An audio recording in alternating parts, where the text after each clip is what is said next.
จิดัสสวัสดีเจอกันอีกครั้งหนึ่งท่านผู้ชมมาเบิ่งผลงานเตี้ยนหลิม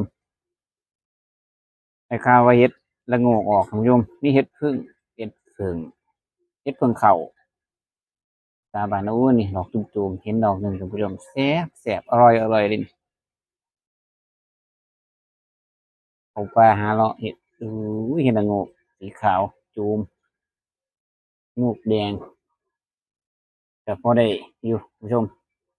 ที่ล้างแกงนี่แล้วเจอกันชาไปดอกใหญ่ซะเหลือเกินแต่บานเฒ่าแล้ว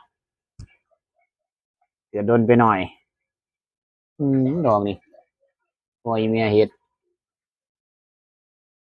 ของแท้ของแท้หาเองด้วยนี่โอ้น้องนี่กำลัง